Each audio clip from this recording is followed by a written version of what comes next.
एक सांगू का, आमच्या घरी फक्त गणपती बाप्पाच बसतो, गौरी बसत नाहीत. पण आमच्या शेजारच्या काकींच्या घरी मात्र माझी आई वर्षोनवर्ष गौरी बसवतीये. आता काकींच्या माघारी त्यांच्या सुनबाई म्हणजेच आमच्या अश्विनी वहिनी त्यांची ही परंपरा जपून आहेत.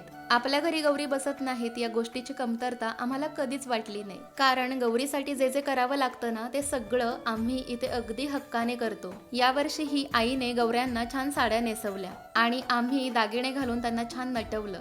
एक एक अलंकार गौरीला परिधान केला जातो आणि गौरी काय सुंदर दिसायला लागते. अर्थातच तुमच्या माझ्यासारख्या प्रत्येक स्त्रीला दर्शवणारी आदिशक्ती आहे ती, आणि आजच्या दिवशी तिला सजवण्याचा, तिला नटवण्याचा अधिकार आपल्याला मिळतो. ही खरंच किती मोठी गोष्ट आहे ना.